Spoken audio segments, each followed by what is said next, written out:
All right. Hello. We are back. Thanks for tuning in today. I have yet another special guest joining me, Tommy Geary. Hello, Tommy. How are you today? Awesome, Sarah. Thanks. Good to reconnect right now. Yes, so excited to reconnect with you. You have been on my list. I didn't even share this with you, but I do have to share it. You have been on my list of like people I want to interview because I did share. I've been stalking you quietly for quite some time. So to fill in my audience, Tommy and I go way back to a past life where we were both in hospitality and sales. And we did some trade shows together. We were on some random collaborations within the Vale Valley. And well, you just shared with me 6 years ago, you decided to take a leap and start your own business. And I have kind of been watching behind the scenes, and there's so many similarities in what you and I do. And so Tommy is currently a coach. He is an adventure guide who hosts retreats as well. And you also have a podcast, The Durable Dad, which I have listened to those episodes. And I just think we're very same page. And so I was so excited when you said that you would join me here today. So thanks for taking the time, and just excited to catch up with you. Yeah, I appreciate being here, and same. I think we'll have a good conversation. And yeah, funny how our paths were very similar for a long time and actually have stayed very similar. So yeah, I'm excited to talk. Yeah, well, and yes, I actually can't wait to hear, because I just know from outside looking in, you took this big leap. There's all these similarities, but I'm dying to know what got you there. So can we just Okay, start yeah. there? Like, We could what dive made right you, in. well, because So, how long were you with in hospitality sales, that world? yeah, I was with in the Vale Valley doing hospitality sales for about 15 years. And in 2018, I was sitting at my desk in Vale, and I was weighed a little bit more than I wanted to weigh. I wasn't getting outside as much as I wanted to. I was a new dad, and amazing being a new dad and being a father, and the first kid just as tough and stressful. So I'm sitting at my desk working on some report, thinking that nobody really cares about these numbers that I'm running. And I was like, I got to get out of this job. And I have no idea how I'm going to get out of this job. Uh, I think a voice in my head was telling me the window had passed. I had a kid now, I had a family. And then there was also this like knowing that I had to do something because I wanted to be, I don't know, I didn't want to show my daughter that you had to settle for this kind of like life that I was feeling. More like the feeling, because from the outside, the job was awesome. But that happened. At the time, my wife was certifying to become a high performance coach, and she needed some test clients. And I was like, okay, let's try this thing out. At the time, yeah, coaching's great for you, Brenda, but not like, I don't need coaching. And in that session, she asked me two questions. She said, what's your favorite part of your job? And where do you feel most alive? My favorite part of my job were leadership development courses. Favorite part of my job. Where I felt most alive was being outside, pushing myself in the mountains. And saying that to my wife felt really weird and a little scary, because I was like, oh, I should feel most alive when I'm with her, when I'm with our new baby. And that didn't feel true at all. So I didn't want to lie to her, didn't want to lie to myself. So I said it. And her being a great coach, she was like, okay, well, what are the next steps? And so from there, I started taking the leadership courses a little more seriously, and I asked my boss at the time if I could teach in our meetings, if I could have like Oh, 15 minutes to take what I was learning in these courses and teach. And I started looking for speaking opportunities, and I got an opportunity to be on a panel at our national sales conference, and I was nervous about it, but I prepared. And I remember sitting in our cabin where we lived, Brenda helping me prepare, and I got on stage and I was sweating, but I also felt like, yeah, pit stains a lot of the time.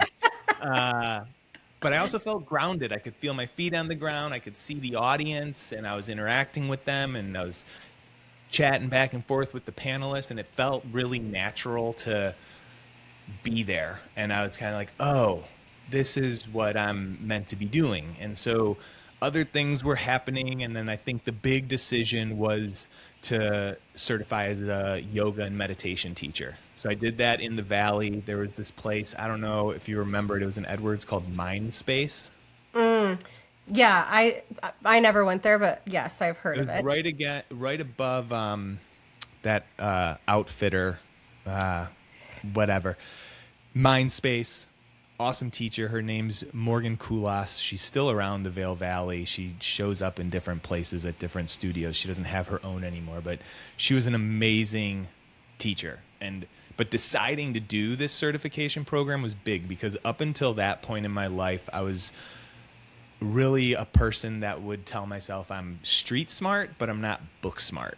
And I was always a B student. I just wanted to get my college degree so I could go live in Colorado and be a ski bum. And I started an accounting course because maybe that's what I wanted to do, but I didn't finish it. I didn't follow through with things. And so investing time, investing money, having a family at home while I'm going to commit to this felt like really risky to me. But it also felt like the next move on this new progression that I'm taking. And Brenda was really supportive, even though it was going to be a drain on her with time and me being dedicated to this. And when I finished that certification, I started to recognize that, okay, if I care about something, if I'm into it, then I will see it through.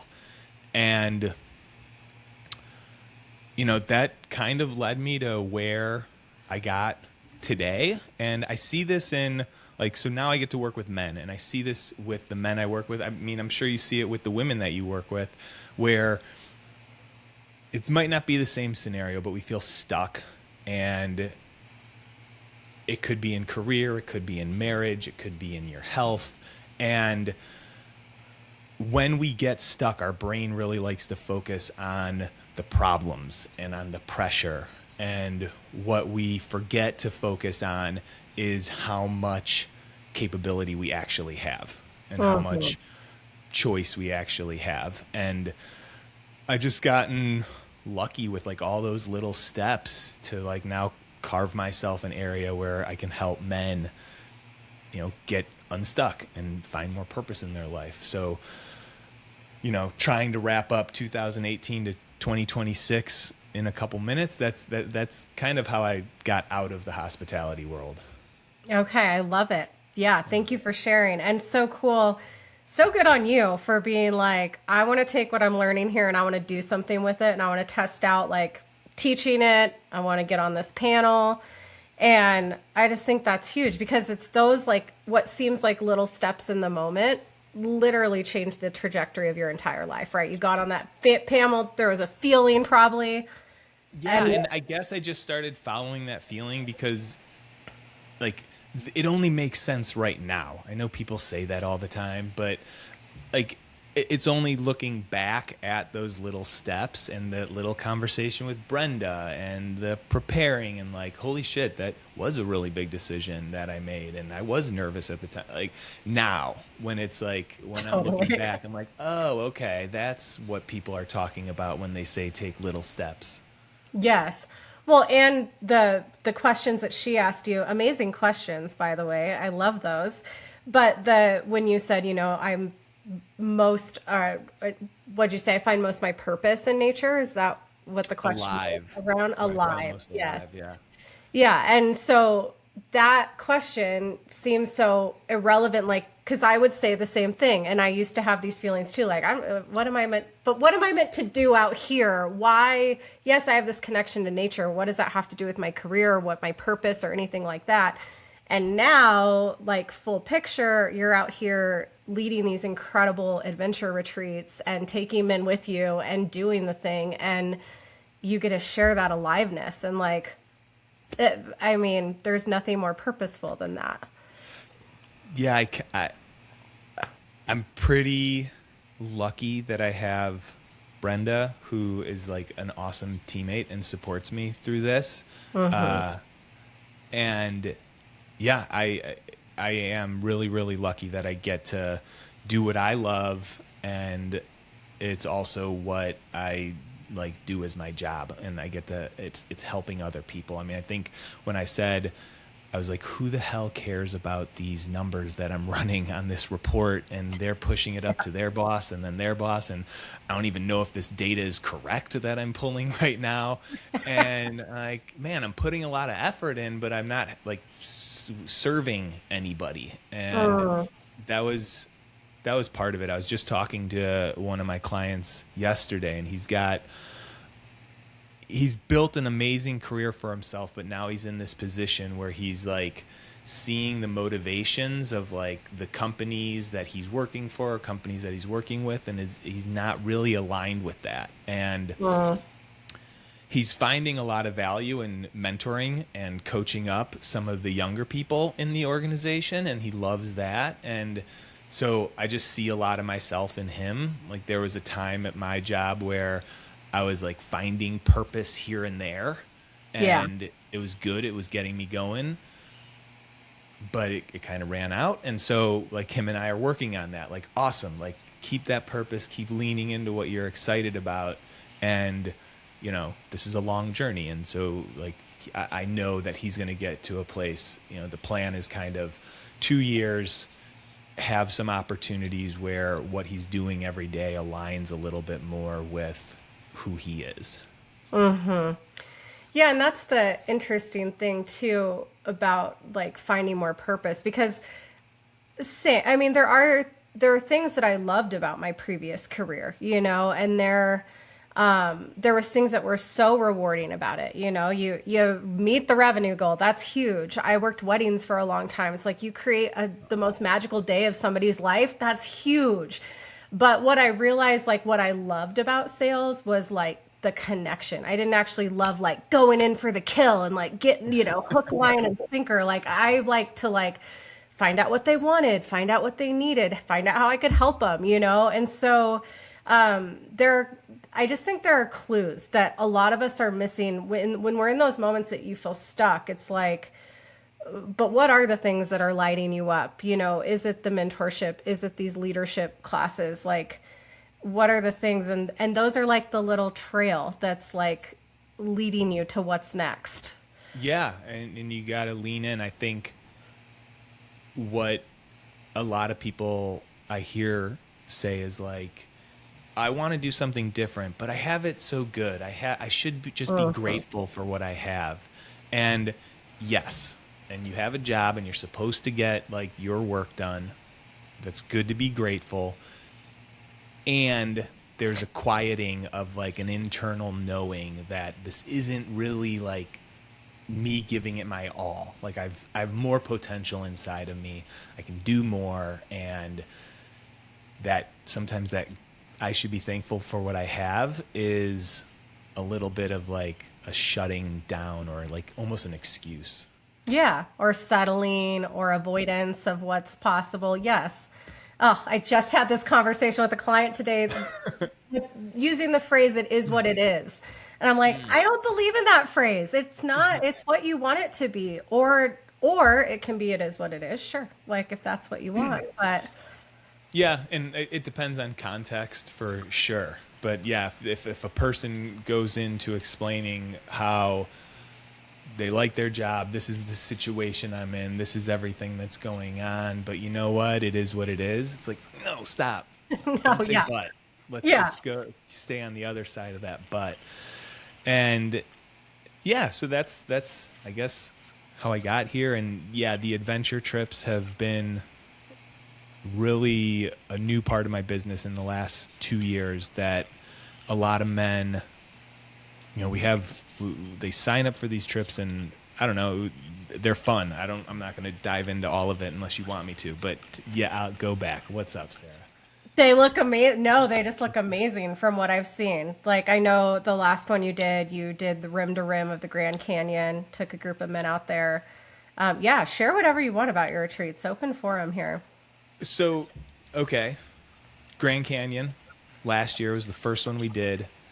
It was supposed to be rim to rim, and about 2 months before we left, there were fires on the North Rim, and we had 14 guys that we had been training that had paid for this trip that we're ready to go, and then all of a sudden something out of our control happens, and we're like, and I go into, all right, what are we gonna do? Like, got to figure out this, that, and this. And Craig, my business partner, he was like, let's just wait. We're still 2 months out. We don't know what's gonna happen. We can't control this.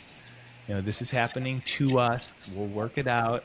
I was like, damn it, man, why do you have to be so level-headed about this? But it was awesome because it became like this metaphor for life. Unexpected things happen, and thank God my business coach or my business partner is another coach, and he was able to point this out to me that, like, let go of what you can't control. Things are going to work out, and if we respond really quickly to something that changes, usually we're scattered. There's a lot of wasted energy that happens. And back to the trip, it ended up that we did rim to river. So you start at the south rim of the Grand Canyon, you go down Colorado River, come back up the same way you came. And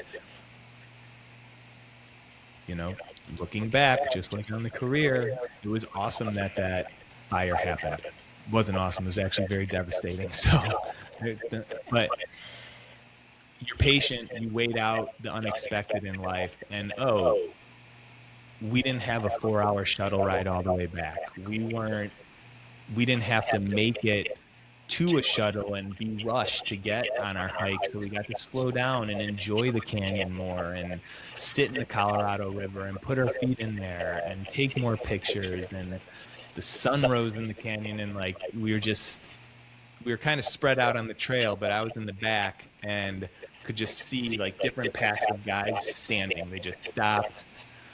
They were pointing one way, they were pointing the other way, they were laughing. It was it's like these grown men acting like boys.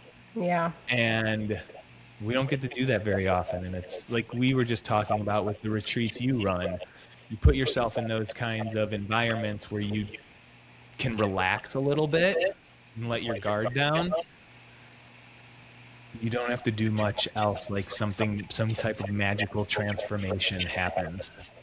Yes, exactly. You just create a little space, and the just getting away from your everyday life and the stress and the pressure that comes with our everyday life. So just to remove yourself from all that.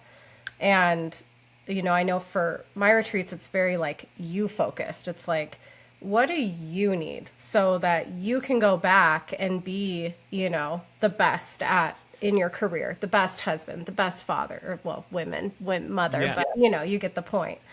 Yeah, you're right. I'm guessing you're familiar with the hero's journey. I'm not. No, tell me. You've taken so many people on the hero's journey and you don't even know about it. You have been on your own hero's journey and you don't even know about it. So Joseph Campbell, back in the 1960s, came up with this hero's journey, and it's a framework for how a hero becomes a hero.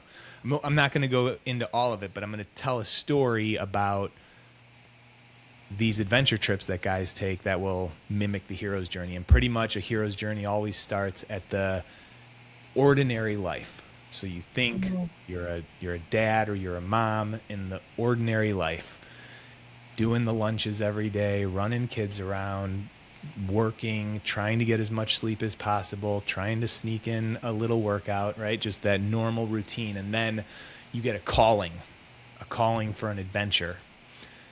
Oh, Sarah's talking about a new retreat that she's doing. First part of the hero's journey is the refusal of the call. Nope. Like there's part of it's like, oh, I should do that. But she's like, no, I'm going to stay in this ordinary life because come up with all the excuses. I don't have time for that. I don't want to be in another group of people that I don't know. That's not for me. I'm not ready for that. Guys will say like, oh, I can't train for something like a big hike until I'm in good shape. All these excuses to deny the calling. Then the hero decides to step into the unknown and answer the calling. And when you step into the unknown, you hit commit to the retreat. You hit commit to the big hike that you want to do. And now all of a sudden you have this challenge or you have this thing on your calendar that you're going to go after. And then the journey really starts, and you have trials and you have tribulations, and those could look a bunch of different ways. I could riff on this forever, but other parts of the hero's journey are mentors. So, you know, you have you that has the agenda set up, that has the travel set up. Like you do have a guide. On our adventure trips. Like the guys need to book a flight and book their first hotel. And then so long as they can figure out how to make it to the hotel on this one hotel at 9 a.m., we have everything else planned. Yeah. And that's really, we don't want, like, they have enough going on that like these trips are all group meals, the Airbnb, the training program, the ground transportation, like all figured out. You just got to get your gear, which we also have gear lists. And sometimes our group coaching calls can get spun off into just talking about gear because it's a fun topic. Like, what backpack are you going to wear? What shoes are you going to wear? Do you do like zero drop? What does zero drop mean? Oh, hiking poles. I hate hiking poles. No, this is why you need hiking poles. So anyway, the hero's journey, you go get through the trials and tribulations, and then you go on that journey, and like, it's hard. You got to push yourself. There's a death and rebirth if we get really, philosophical about it. But then at the end of the journey, you get the elixir, whatever it is. You slay the dragon and you marry the princess, or Luke Skywalker defeats, blows up the Death Star. Like, you get this reward at the end, and then the last part is you bring that back to your ordinary life. And I think that's what's the coolest part of what you're doing with the people you help, and what I get to do with the guys that I work with, is that then when they're done with their work, they go home and they're better dads, better moms, better coworkers. They're probably nicer to the people in the grocery store, if they even go to the grocery store anymore and they don't just Instacart. Like, it just you go on a hero's journey. It's scary, it's hard, but it's also like really, really rewarding. And then on the other end, you get to give your light back to the other people in your life. Oh, yes, 100%. Yeah, well, and I wonder if you see this too with men, like even the hesitation to leave, right? To well, I can't take that time for myself, or, even spending the money, like the investment of it on themselves. It just seems like, well, that can't be the answer. Like, I have this family to provide for, or we have these goals as a couple or whatever. So to do that for yourself feels really selfish, but then you're missing the whole purpose behind the puzzle, is that you're going to just be so much more energized, focused, all the things that you're wanting to create in your life. Yeah. The time commitment, the money, feeling selfish. There's time and a place for all of that. Like, sometimes we don't need to spend money on something. We talked about, actually, you didn't say this before the call, but I did. Like, when we were growing our business, we took different family vacations and we didn't eat out that much. We had to make some financial decisions. Sometimes you can't spend all the money, but it's the same thing with time. Yes, you can dedicate all your time to work and giving it to other people and your family, but that's not balance. And balance is being able to like take some time for yourself, and you're not going to do it forever. It's not like it's a forever thing and you're being selfish and you're like kicking your family to the curb. You're actually doing it for them in the end. Yeah. And you'll be right back to real life on Monday doing, Yep. going through the motions. Yeah, a lot of guys. What's that? With a new perspective. That's the goal. One of the guys that went on the last trip said he got back and he didn't realize how negative he was about a lot of things that were going on in life. And he wasn't able to really put his finger on it, but he just said, after spending time with all those guys outside of my normal daily routine, being in a really beautiful place, pushing myself in nature, I got back and I just was more positive. Yeah. And I'm sure that's due to a lot of things, but I think the connection, right, with other people that are probably more positive or more goal oriented, and just taking that like reset for yourself. Yeah. Yeah. So tell me about because you did say there was this knowing, and I feel like I had that knowing too, but I was like, oh, let's not look at it. Like, that can't be a knowing. That's like crazy thoughts coming up. So tell me about your knowing, and did it grow? Like, did it come to a point that you couldn't ignore it anymore, or were you in tune with it all along? Ooh. The knowing I took this goal setting annual planning course a couple years ago, and she actually said it really, really well. And I think it was something I already knew because I've already had my business and was already following this internal voice. But she sat us down and we wrote down goals, wrote down what was important to us. And then she did this visualization that didn't take long. And we got out of our head. I call this dropping in with the guys that I work with, like dropping out of our head and into our body. And he, nice. Threw the okay sign up. Love that. There's no emoji, but yeah.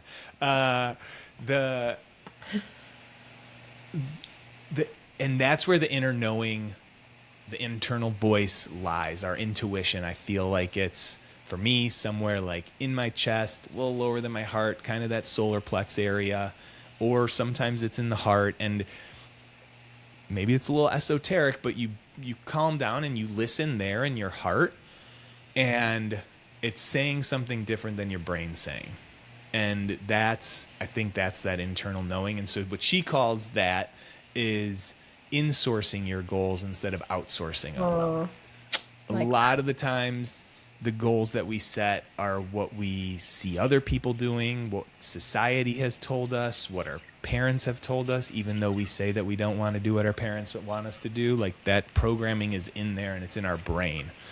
And outsourcing our goals, sometimes there's good guidance, but most of the time that's when it leads to burnout, when you just keep pushing and pushing for those things. And when you insource your goals and you check in with your intuition, they're quiet whispers sometimes, but it is like a knowing, and it is usually scary, or maybe it's like vague and you don't know what the hell it means. But mine when I was doing that with her was a few years ago, and it was help people in nature. And I was like, oh, holy shit. And now 3 years later, I'm doing adventure trips with men. So like there's something to it. And I shy away from this because it feels a little soft, or it feels a little woo. Yeah. And there's books written about it. There's science backing it, and I can't quote all that stuff, but one of my favorite books is The Alchemist. Have you ever read it? Mm-hmm. Yes. Yeah. They talk about like the heart and like the knowing and following your intuition and omens, and it's, yeah. And I think the biggest thing, I'm not religious, but I'm spiritual. And one of the quotes that I love from that book is that the universe conspires to help the people that are going after their personal legend.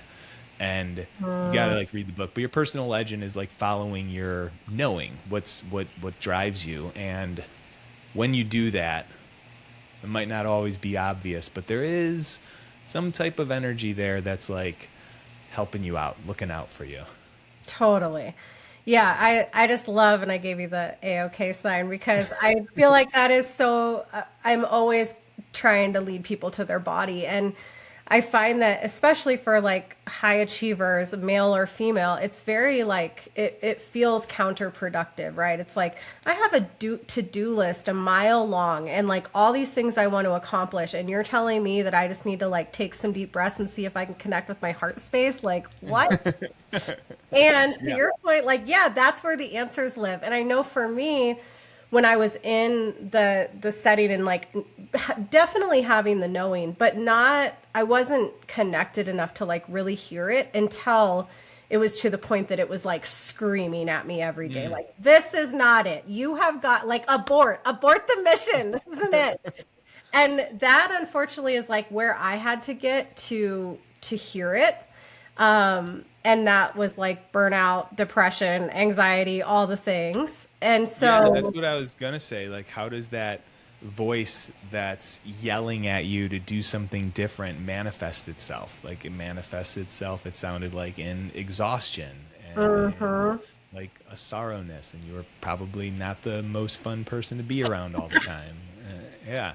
Yep. Yeah, and for me it was, and for me, I don't want to say this like I'm always like following my internal voice, because I'm not. Like, I was sitting at that desk, I was overweight, right? I was going to the vending machine at 3 o'clock in the afternoon, eating bags of chips, and I there were other like manifestations of not following your internal voice, and it's trying to talk to you, it's trying to get your attention, and you get to decide if you want to listen or not.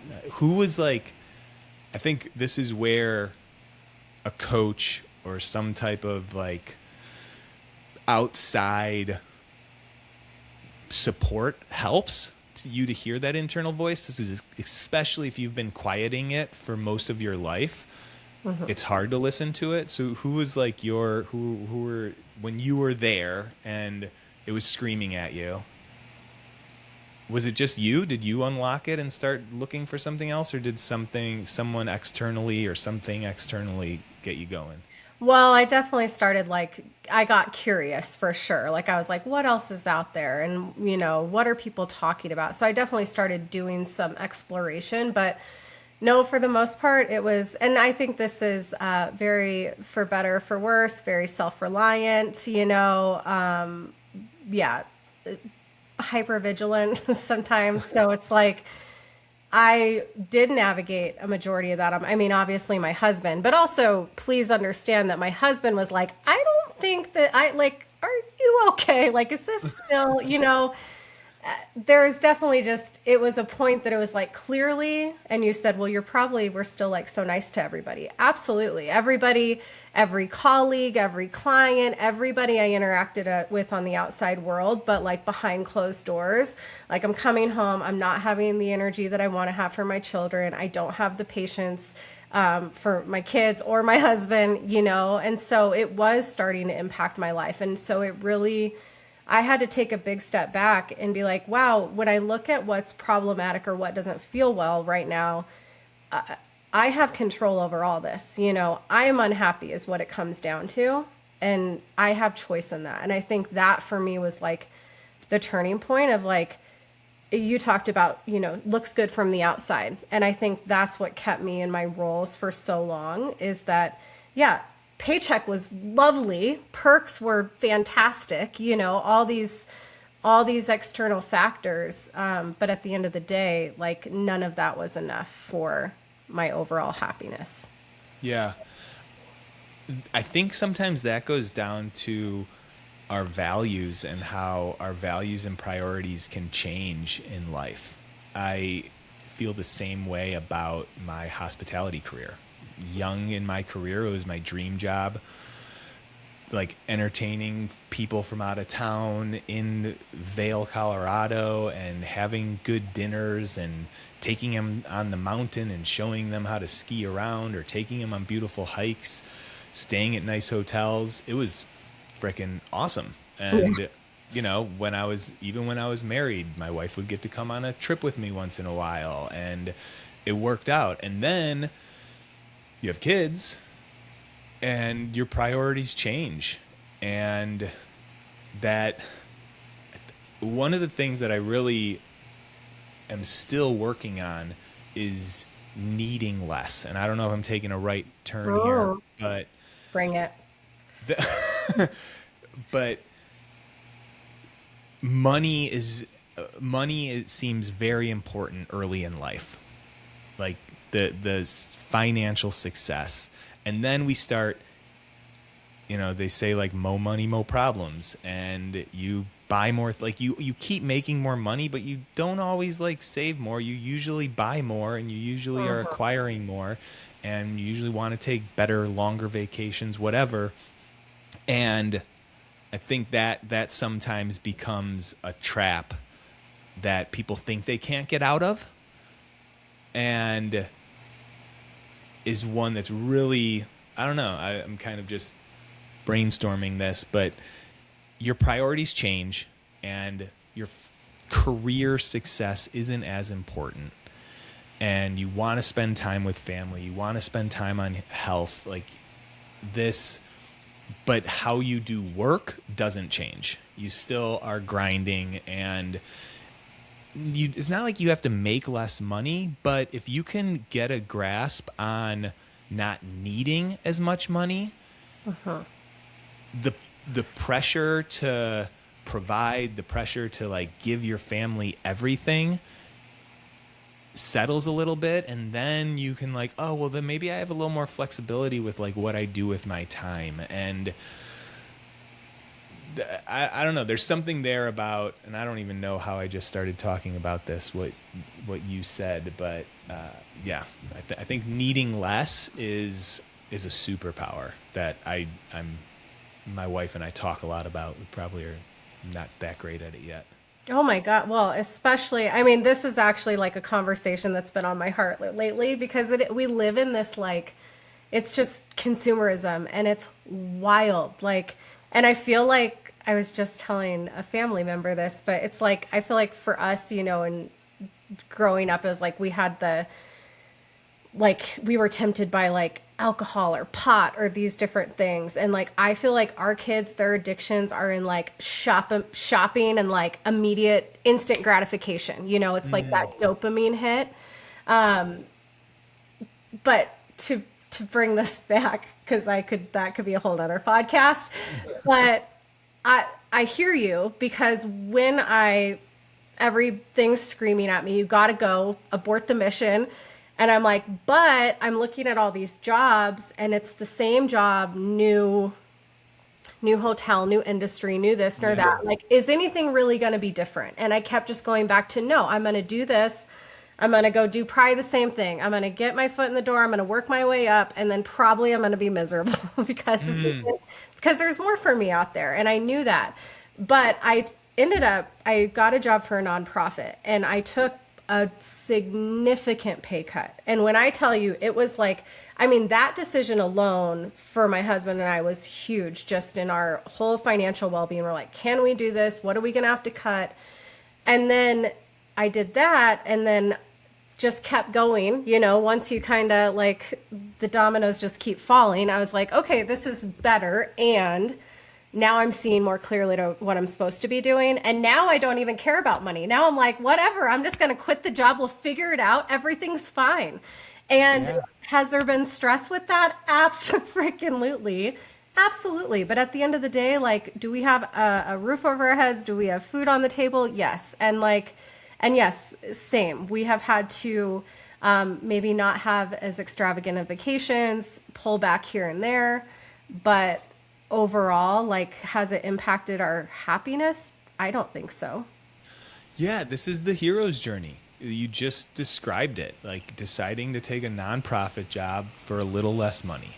Like, whoa, scary. Yeah. Stepping into the unknown, having to have hard conversations with your husband, and like that's like, I think that a lot of people shy away from those kinds of scary decisions, and they don't need to. Like everything if you're listening to this podcast, I'm guessing that like everything will work out for you. You're not a stupid person. You're not going to end up on the street, right? Yeah. And be smart about it. Like balance your money out. Like look at it on paper. Like on paper, when we decided to start this coaching business, we were talking about this. Everything was fine. We actually sold a property that we had to kind of finance the start of the business. But for the first 3 years of the business, we were putting out as a family like more than we were bringing in. And that's pretty scary mentally. But Yeah. we had this big chunk of money, like we were paying ourselves. It was fine. But watching that money go down, not watching Rhett, was really scary. And we had to navigate that and have the tough conversations. But to what you said, was our happiness down? No, like it wasn't. We still had problems, but they were what you and I talked about, problems that we were choosing, that we were like in control of a little bit more. There were days when I wanted to go get a corporate job again just to like have a big paycheck. But after thinking about it a little, reflecting, it's like, no, like you said, it's going to be the same thing. I know what that world is like. And let me stay in this world of maybe a little unknown, maybe a little uncertainty, but let me stay here because this seems to be like where I want to be. Yeah, and financially maybe you do sacrifice for a little bit, but you're gaining freedom, flexibility, time with your family, energy, like and just the ability to be doing what you want and to even just have that choice in a day of like waking up and how hard do I want to work today? You know, Yeah. like what a pleasure. Like what a like just, you know, blessing. Yeah. I mean, we're lucky, a blessing, and I think we've both put in the blood, sweat, and tears, and we still do, but it's a little more balanced out, and it's a little more on our terms. And there was something else I was just going to say. I don't know, it escaped me. So tell me, because I am a firm believer that if you start a business, you will be shown like every, I want to say weakness, but your areas of opportunity will be brought to life as a person and like where your beliefs stand. What has been like challenges or struggles that you've had to navigate as far as beliefs or what you think is possible for you, anything like that? Well, I said one earlier that I'm street smart, but not book smart. Yeah. When we were in the corporate world, we did strength finders, and my biggest strength is winning others over. I was street smart. I could talk with other people, but I wasn't book smart. And even though when I did that yoga certification course and completed it, it helped me see that was a bullshit belief. That one kept showing up for me. It showed up during my certification program. It shows up when I'm like, oh, I can't really run a business. Like, that's not like, I'm a fun-loving guy. I just do that. I don't know how to run a business. And so that, and yeah, so I think that's one of the main beliefs that I had to break down. One of the other ones, and I don't know if it's a belief as much of a feeling, but I control. I have this belief that I have to keep it all together, which is a pretty deep one that I found that I learned through this entrepreneurship, because it does not feel like I have it all together most of the time. Ever. Yeah. And so that is an uncomfortable feeling. And, you know, maybe this goes into like following your intuition, recognizing that you don't need to have it all together. And there's different scenarios. Define what all together means. Well, all together meant bringing in the more money than was going out. Even though everything was right on paper, because we weren't bringing in money that was going out, something was wrong. I didn't have it all together. And that Mhm. felt scary, quick, anxious, and all that. But that was a belief that was holding me back. Because if I could sit in that a little bit longer and just like breathe through that tension and still do my job and show up for the men that I wanted to coach, for the podcast that I do, to run these group trips in that discomfort, then it starts to settle down. Things start to happen in the external world that, more people are signing up and the podcast is going well. And like, oh, if I sat in that discomfort, like, I don't know, it's just like more of what I wanted has come to me. Yeah. Yeah. I was going to ask you, well, what do you do? How do you move through? And I think you just answered that. And I think that that is so, just so simple, yet so effective, right? It's like there's not, because people always want to know, well, what do you do? Like, give me the steps, 1, 2, 3. I'm feeling stuck. How do I shift it? And I think what you just said is like, take a minute, breathe through it, accept the fact that you're feeling very uncomfortable, and then just do whatever's next, And I Yeah. think that's like, I wish somebody would have told me that like back when I was, just really struggling there in the corporate world. Like, just take a deep breath. And, Yeah. like, Do you ever listen to John Batiste? no. He's a cool musician. He has a song called "Take a Deep Breath, Drink Water." It's not his best song, but it's a pretty good one. And there's, yeah, I think Tara Brach calls it the sacred pause. I think is what she's like a Buddhist author and practitioner. That's what's so cool about coaching, I think, is that we can take everyday moments and find those stress feelings, those uncomfortable feelings, and learn to pause in it. I kind of think of my one-on-one coaching like as a sport, right? Life is the sport. And when you go to the coaching session, it's like your film session. Did you ever play any sports? Were you an athlete? Yeah, but well, yeah, and I guess I did see some film. Yeah. Yeah. When we were playing sports, it wasn't as like recorded as it is now. But I played college football, and we would watch film, and it was on VHS. And Nice.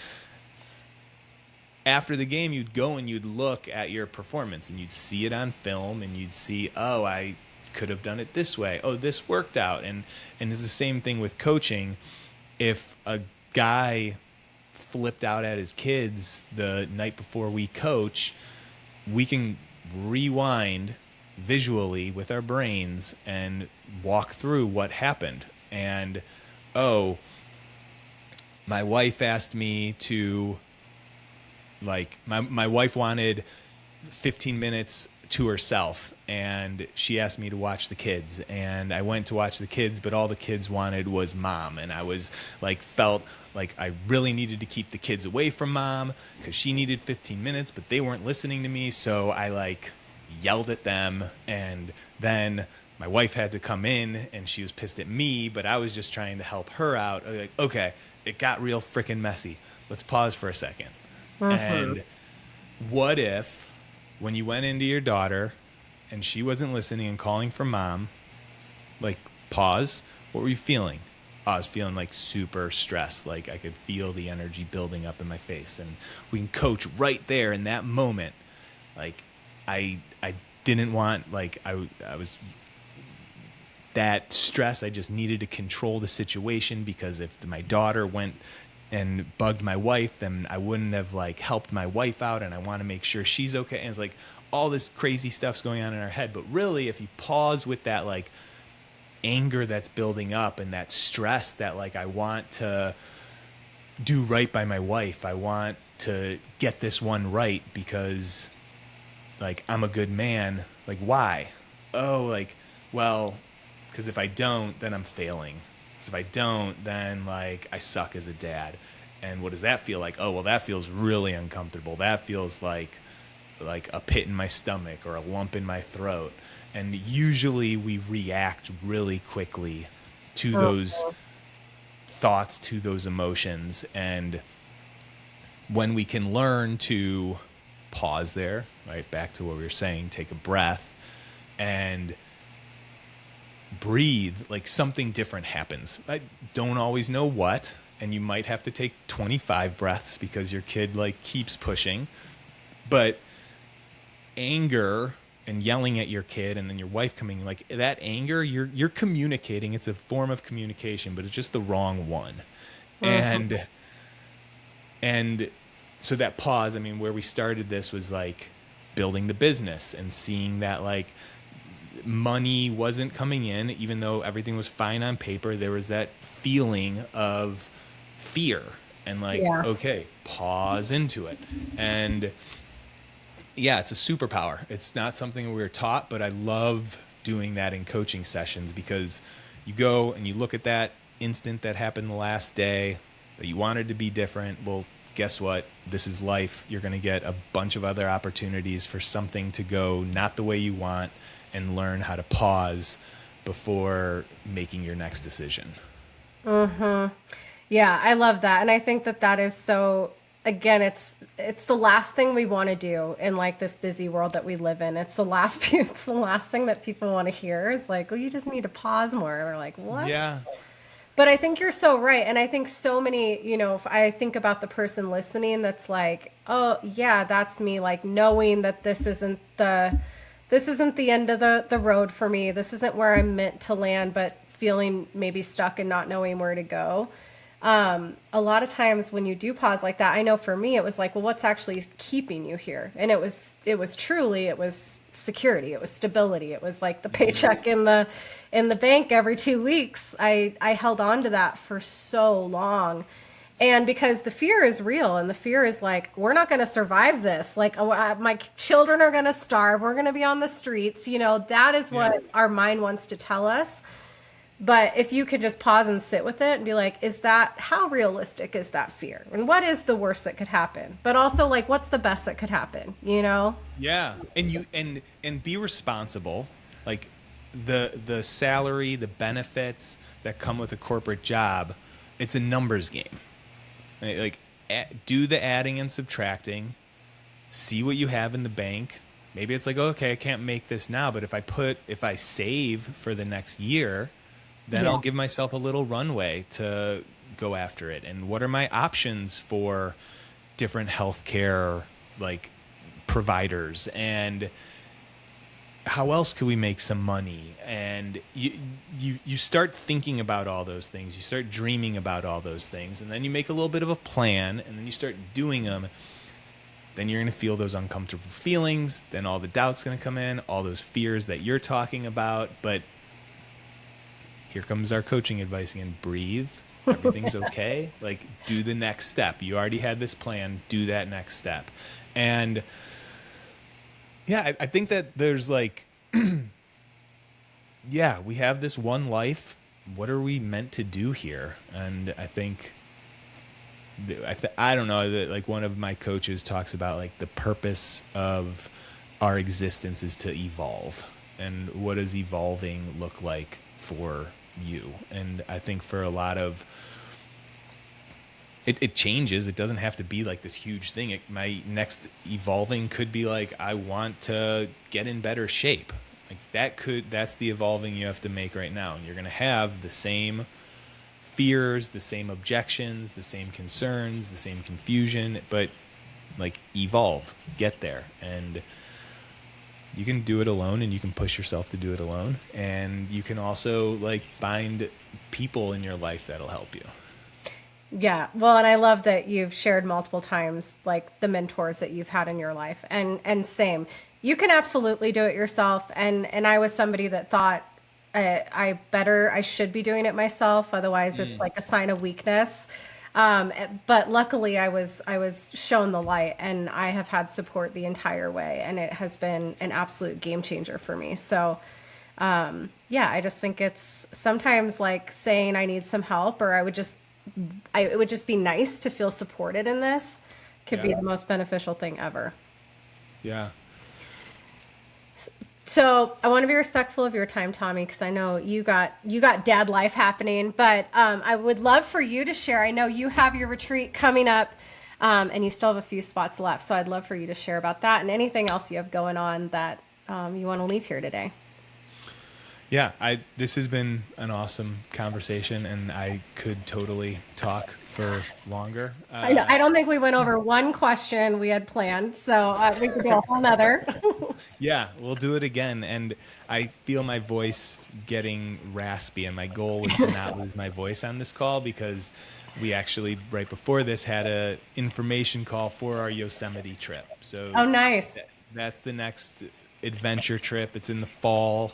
And yeah, I don't know. It's going to be another 15-mile hike, 5,000 feet of elevation gain in Yosemite National Park. And right now it's going to be a team of 11 guys. We have 4 spots left.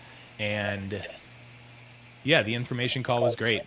There were a couple good guys on it. One of them just signed up. So now we do only have 4 spots left. And Craig, my buddy that I run these trips with, he's going to Yosemite next month to scout it out, cool. to do the hike, to check out the Airbnb, because we haven't been there before. But that's coming up, and we're going to do the Grand Canyon again. It's kind of what we have going on right now. Grand Canyon in the spring, Yosemite in the fall, and then I have my podcast, the Durable Dad podcast, that if I plugged it, it's meant for men that want to listen to a podcast while they're driving or while they're washing dishes, taking a walk.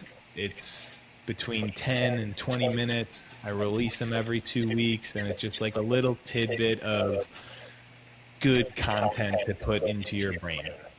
Yeah. I feel like there's a lot of not so great content out there in the world right now. And it's some better content. Your podcast, my podcast, a little healthier.